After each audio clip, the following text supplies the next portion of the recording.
Lecture 4. International Security and Causes of War. A. Introduction.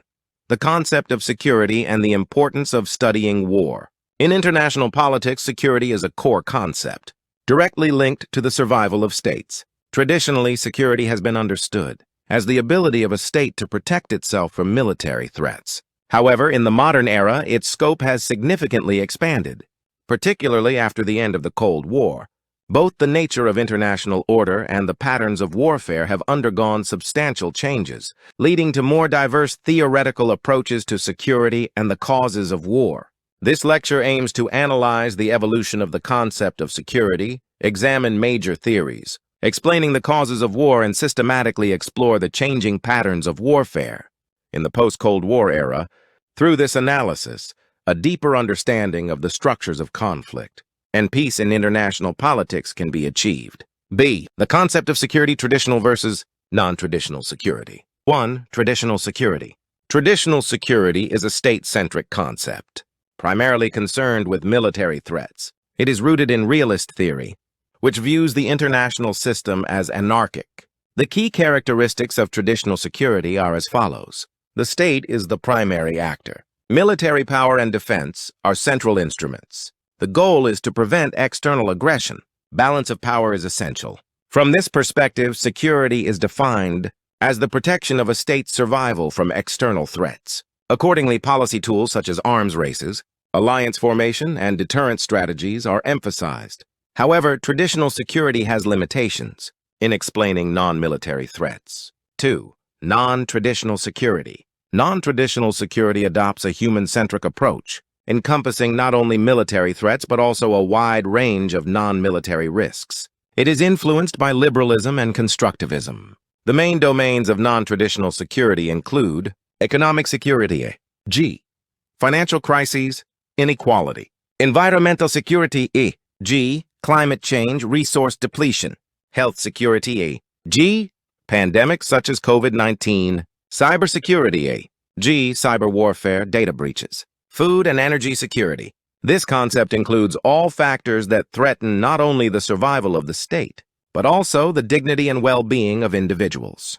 In particular, the concept of human security, promoted by the United Nations, emphasizes two dimensions: freedom from fear, freedom from want. This reflects the expansion of security from a military-centered concept to a human-centered one. 3. Integration of traditional and non-traditional security. In contemporary international politics, traditional and non-traditional security are mutually reinforcing. For example, climate change can lead to resource conflicts, which may escalate into military confrontations. Therefore, security must be understood as a complex and multidimensional concept, rather than being confined to the military domain. C. Major theories on the causes of war. Various theories attempt to explain the causes of war. This lecture focuses on three major approaches. 1. Thucydides' trap. Thucydides' trap originates from the ancient Greek historian Thucydides, who analyzed the Peloponnesian War. He argued that the rise of Athens and the fear it instilled in Sparta made war inevitable. The core elements of this theory are structural tension between a rising power and an established power. Power transition increases the likelihood of war. Fear and miscalculation intensify conflict. In contemporary international politics, the rivalry between the United States and China is often cited as an example. However, this theory is criticized for being overly deterministic, as not all power transitions lead to war. 2. Democratic peace theory. Democratic peace theory argues that democratic states do not go to war with one another. It is a key proposition within liberal international relations theory. There are two main explanations. 1. Institutional explanation. Democratic states have complex decision-making processes and are constrained by public opinion, making them less likely to initiate war. 2. Normative explanation. Democratic states tend to resolve conflicts peacefully domestically and extend these norms to their external relations. Nevertheless, this theory also has limitations. Democracies may still engage in war with non-democratic states. The definition of democracy can be ambiguous. Strategic interests may override democratic norms. 3. Resource conflict theory. Resource conflict theory posits that competition over scarce resources leads to war. Key resources include oil and energy, water, Minerals. Agricultural resources. For example, conflicts in the Middle East are closely linked to oil resources, while civil wars in parts of Africa have been associated with resources such as diamonds. This theory is also connected to environmental security. As climate change intensifies resource scarcity, the likelihood of conflict may increase. D. Changing patterns of war after the Cold War. After the end of the Cold War, the international system shifted from bipolarity to a more multipolar structure, and the nature of warfare also changed significantly. 1. Decline of interstate war. Traditional interstate wars have decreased since the Cold War due to nuclear deterrence, increased economic interdependence, the growing role of international organizations. 2. Rise of civil wars and non-state actors. In contrast, civil wars and the role of non-state actors have increased. Terrorist organizations, G. ISIS, Al-Qaeda, rebel groups and militias, pirates and armed groups. These actors engage in asymmetric warfare, often operating outside state control. 3. Hybrid warfare. Modern warfare increasingly combines military and non-military means, cyber attacks, information and psychological warfare, economic sanctions, propaganda. This blurs the boundary between war and peace. 4. Technological transformation of warfare. Technological advancements are fundamentally transforming warfare.